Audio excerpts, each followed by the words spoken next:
across some 15 million square miles of the Pacific, the 1962 Overseas Nuclear Test Series was an undertaking of impressive proportions. The test program, under the code name of Operation Dominic, required a technical and operational buildup of unprecedented scope, with planning, preparation, and deployment, all on a tighter time scale than ever before attempted in overseas nuclear test operations. Concurrent testing at 4 widely separated points was necessary to meet these requirements. Off Christmas Island, a series of weapon development airdrop tests was made, followed by later drops in the Johnston Island danger area. All drop aircraft staged from Hawaii. A Polaris weapon system test was launched from the open sea into the northeast corner of the Christmas Island danger area. A combined ASROC anti-submarine weapon system and underwater effects test took place in the open ocean several hundred miles off San Diego. And high-altitude nuclear-tipped missiles were launched from Johnston Island, with instrumentation to gather weapon effects data distributed over wide areas of the Pacific Ocean basin. All were prescribed for completion in the shortest feasible time. Here are the highlights from the high-priority inception of the operation to its successful termination. Operation Dominic was triggered by the Soviet resumption of atmospheric nuclear testing in September 1961. The Department of Defense, under presidential direction, on 24 October 1962, activated Joint Task Force 8 under the command of Major General Alfred D. Starbird to prepare for a series of nuclear tests in the Pacific. The job handed General Starbird and his staff was an enormous one. To plan, organize, and prepare the task force and to complete the materiel buildup in time to be ready to fire by the 1st of April, a preparation time only 1/3 of that typical for previous, comparable but less complex test operations. Involved were the organization and movement of over 28,000 men, both military and civilian, along with preparation and shipping of almost 200,000 tons of materiel. Each man and each item was ticketed for a specific point somewhere in the vast Pacific Test Laboratory. This buildup included the development and installation of thousands of pieces of intricate instrumentation. Some were fitted in trailers, some in modified aircraft or ships. Other apparatus was scheduled for direct movement overseas for placement at one or another of the 31 task force overseas sites, which first had to be built, including remote instrument stations carved out of tropical jungle growth. These preparations were all parts of the master plan rapidly taking shape. One group of operations was the weapon development tests. Initially, it was planned that these tests would be accomplished by placing an instrumented ship array in an open ocean area south of Hawaii to control and observe technical data from the detonation of the test devices, which would be dropped by a B-52 based in Hawaii. This airdrop method had a twofold mission. It would provide for the proof test of weapons which, during the moratorium, had gone into the national stockpile without having been tested in weaponized form. And it would provide for the test of new development devices of advanced design. Supplementing the shipboard apparatus were specially modified aircraft diagnostic platforms. While the open ocean preparations were underway, negotiations were being conducted with the British government for the use of jointly owned Christmas Island, 1,200 miles south, as a location for the airdrop tests. In mid-February, the task force was notified that the necessary agreement had been reached. Because of the many technical advantages expected from the use of the island test base, plans were immediately altered to move the weapon development tests there. This location switch was indeed a substantial effort, with the prescribed first shot readiness date only 6 weeks away. The main features of the 1962 test program were by now essentially defined, although many details were far from firm. This fluid condition continued as developments throughout the test period brought forth new requirements. Although work in each of the 4 main areas was proceeding simultaneously, in this film, each of the locations will be considered separately, beginning with Christmas Island. Late in March, the Joint Task Force headquarters began to move to Christmas as the main forward location for the first phase of the operation. This 222 square mile atoll, hard by the equator, was governed by the British. They had used it for their nuclear test operations from 1956 through 1958, but equipment connected with their tests had been withdrawn and their camps deserted. Equatorial weather attrition and the task force's additional needs required extensive preparations for the task force program. Since the atoll possessed no harbor, all ship-transported equipment, materials, and continuing supplies had to be transferred to lighters and barges in the roadstead and moved to the Port of London for offloading. Inland, Christmas was dotted with lagoons possessing a swamp life all its own. On firmer ground lived 400 Gilbertese islanders who produced copra from the atoll's thousands of palm trees. The weapon airdrops were made off the southeast shoreline of Christmas Island.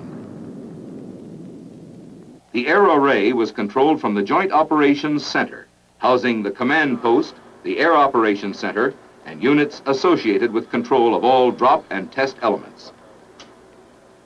Additional radar apparatus located at A site plotted the precise second-by-second position of the drop aircraft during the bomb run to assure that the device would fall within the finite time and space limitations set by scientific and safety requirements. This plot information was relayed directly to the Joint Operations Center by a microwave television link, providing the Air Task Group commander with instantaneous positive information on which to base his operational decisions. Also at A site, as well as at other locations on the island, basic diagnostic instrumentation housed in trailers was positioned to secure data associated with the detonation. Special tracking radars assisted this diagnostic array by assuring they were oriented toward the nuclear device on its trajectory from the instant of release to detonation. Optically and electronically, the trailer diagnostic instrumentation recorded the most minute detail of each detonation in millionth of a second segments for scientific analysis. Under the precise positioning of the Air Operations Center, various types of aircraft also gathered additional diagnostic and weapon effects information. 2 modified C-130s were platforms for fireball measurements with high-speed cameras.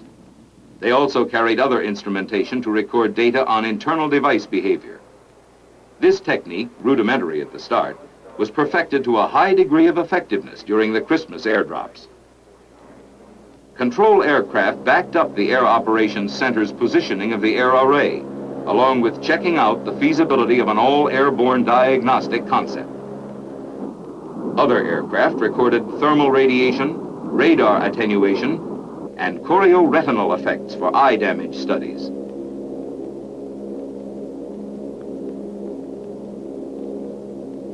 Specially instrumented KC-135 aircraft also recorded a variety of experimental data. Aloft, too, were search and rescue aircraft and photographic planes documenting the Dominic detonations. After each shot, B-57 sampler aircraft went aloft, as they had in operations of years past, to fulfill one of the chief diagnostic functions of each event, stalking the radioactive cloud to obtain particulate and gaseous samples for radiochemical analysis. Throughout the Dominic tests, maximum security was maintained around the Christmas and Johnston Island test area boundaries by the Navy destroyer and P-2V watchdogs. Round the clock, throughout the entire test period, the P-2V aerial fence riders rose from their Christmas and Johnston bases for their 10 to 12-hour runs in constant touch with the destroyers below.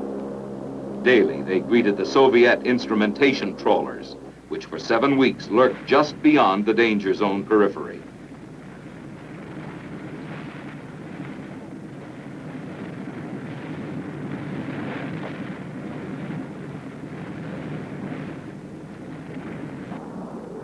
On On 23 April, the President directed the waiting task force to proceed with the first shot, a weapon development drop. The initial airdrop was on the 25th of April and the last on 11 July. During this period, a total of 24 weapon development shots were detonated in the Christmas area. All drops were on target and within the precise time and space limitations established by the requirements of diagnostic instrumentation, a record by the B-52 crews, which reflected a high degree of bombardment skill. Detonation technological efficiency also scored high in the fusing and firing systems and in the device telemetry. Throughout the Christmas airdrops, the backup airborne diagnostic method was progressively refined to the point of becoming a proven capability to collect the scientific data required. The weapon development effort was completely successful in all its primary test objectives. The series also yielded important new weapons effects information. Meanwhile, the task force was equally active at its 3 other test areas. Early in May, the test of the Polaris nuclear weapon system was ready for launch by submarine in the open sea. Detonation was scheduled to take place in the Christmas danger area. As the nuclear submarine Ethan Allen moved toward its rendezvous with range, safety, and instrument ships at the launch point some 1,500 miles from Christmas Island, all concerned were well aware that this was not only the first test of the complete Polaris nuclear system, but also the first proof test of this particular warhead in weaponized form. On the 6th of May, the Polaris was fired.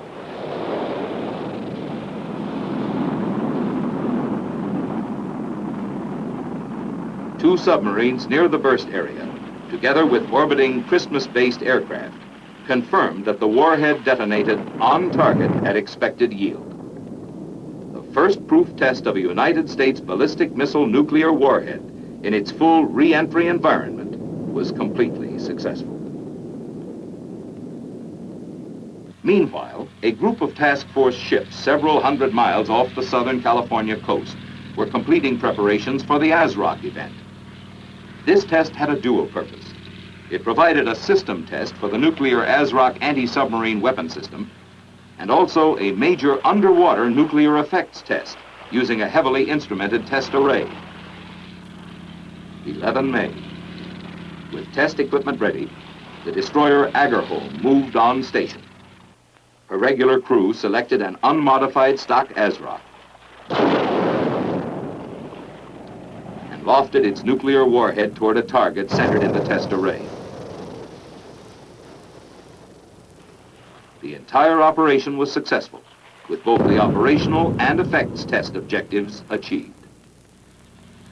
During this same period, at Johnston Island, the launch center for the high altitude program, deployment of men and instrumentation had proceeded on schedule for a first event early in May.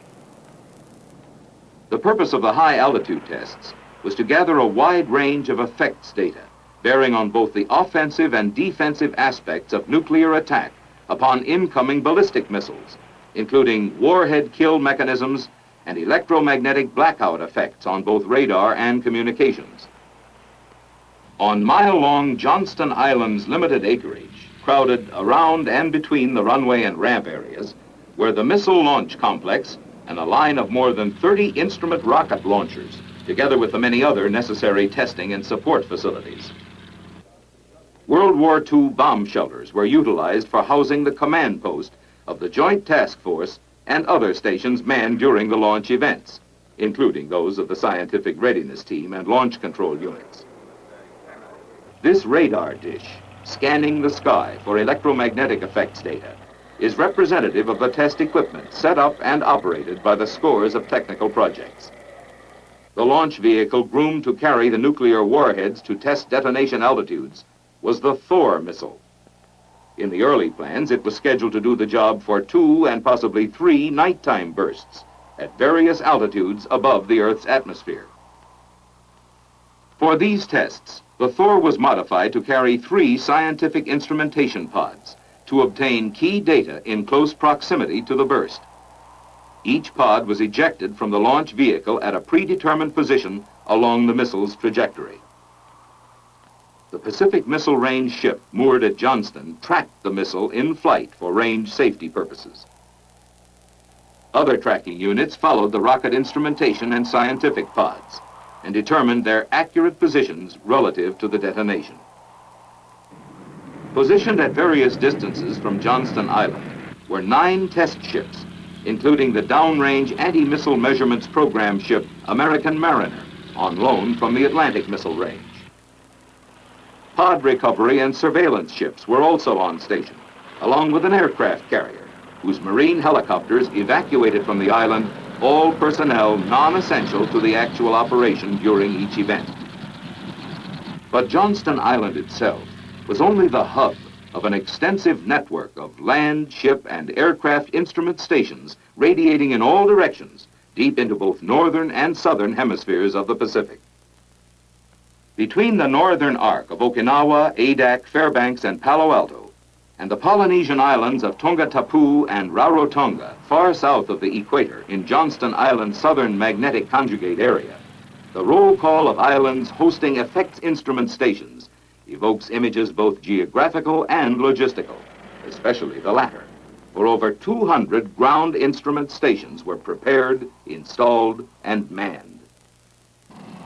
High-altitude effects data were also secured from aircraft platforms. More than a dozen planes took to the air from Hickam Air Base in Hawaii for each event, and 3 more from Nandi Airport in the Fiji Islands. Besides the instrumentation ships at Johnston Island, 2 minesweepers put to sea from Pearl Harbor for electromagnetic data recording. And from its mooring at Pago Pago in Samoa, the instrumented motor ship Acania moved out prior to each shot day to be on its mid-ocean station. Johnston's opening event on May the 2nd was a daylight certification shot, testing all systems during flight trajectory, but without nuclear warhead. This proof test went as planned, achieving all programmed objectives. But hereafter, the course of shot events did not follow the scheduled script. The first 2 hot launches did not carry through to nuclear detonation.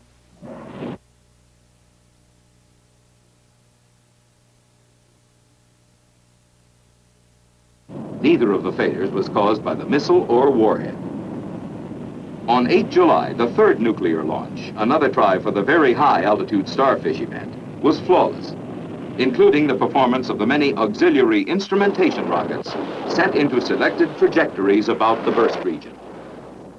Starfish detonated at its planned strength and height, producing wide upper atmosphere glow and extensive auroral effects. Here is how it appeared from Mount Haleakala on Hawaii's island of Maui.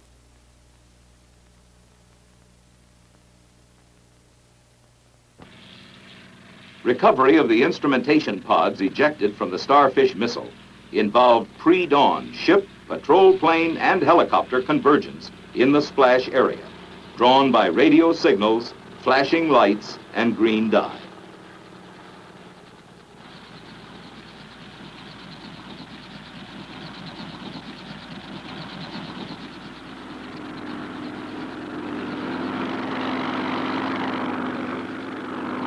As soon as the pods were fished from the water, they were taken to the Johnston Island recovery area for removal of the scientific instrumentation.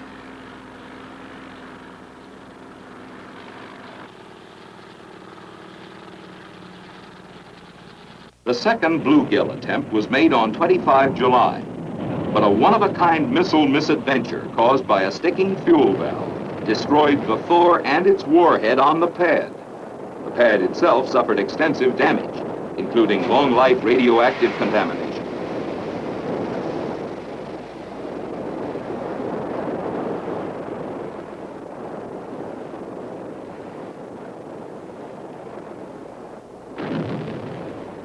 Repairs to permit another try at bluegill caused a significant delay.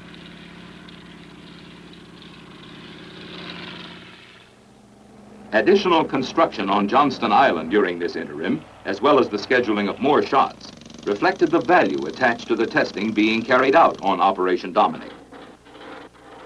3 more high-altitude effects missile events were added to secure data at different heights. Also, 5 more over-ocean airdrops were scheduled, these to take place within the Johnston Island danger area. Besides a second Thor launch pad, the construction included facilities for the launch of XM-33 rockets and Nike Hercules missiles.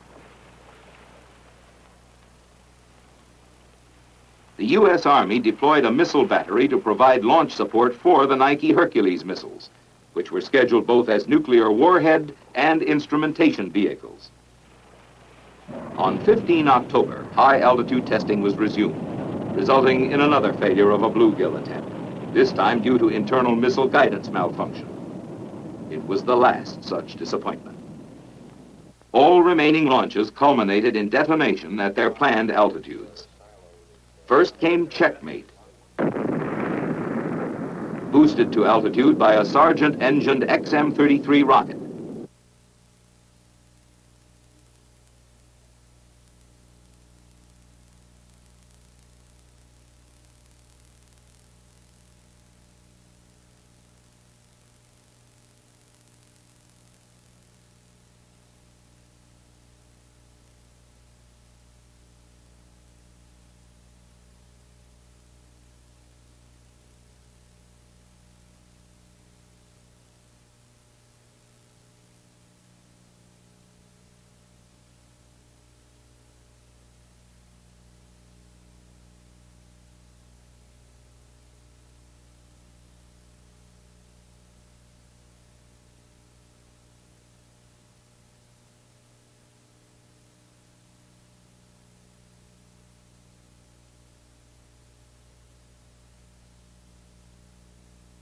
Besides furnishing new basic scientific data on upper atmosphere phenomena, the tests fulfilled the vital military aims of providing information on the offensive and defensive aspects of nuclear attack upon incoming ballistic missiles, as well as data on blackout effects on radar and communications. Meanwhile, the 5 additional weapon development airdrop tests in the Johnston Island danger area were conducted. To gain the scientific information required, the airborne array refined at Christmas Island was utilized as the sole diagnostic force, with the original C-130 aircraft joined by KC-135 jets carrying additional diagnostic gear. The makeup of the remainder of the test aircraft formation was generally the same as at Christmas, including the post-shot B-57 diagnostic cloud samplers, this time staging through Johnston Island to conserve flight hours and to reduce pilot radiological dosage accumulations after cloud penetration. The air array was under the guidance of the Air Task Group Commander in one of the RC-121 aircraft, while overall control was maintained by the Joint Task Force Commander from Flag Plot in the Princeton near the drop area. Target rafts were again used as guideposts for orienting the air array, as a point of aim for the B-52 device drops. The rafts were moored in the open ocean by the Navy Task Group in water as deep as 3 miles. Late in October, after the last airdrop test device had been detonated, the series was pronounced a success, both in refinement of weapon design concepts developed for the Christmas tests, and in further confirmation of the feasibility of the airborne diagnostic method for future testing.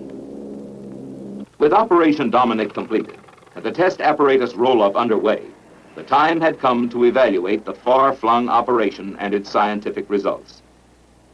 Despite Dominic's unprecedented 4-operation complexity, with all the tests prepared under conditions of the greatest urgency in both time and circumstance, the 1962 series is regarded as the most productive since U.S. nuclear testing began.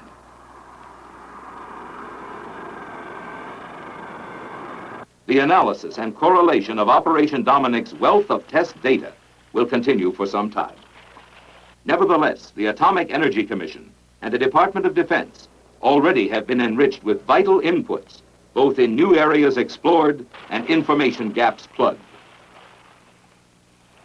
This is reflected in the improvements of weaponry in the national stockpile, in new weapon design, and in the planning for future test programs, should the national interest require them. On all counts, Operation Dominic proved to be a significant milestone in the ever-vigilant task of keeping the nation's ramparts secure. Reupload.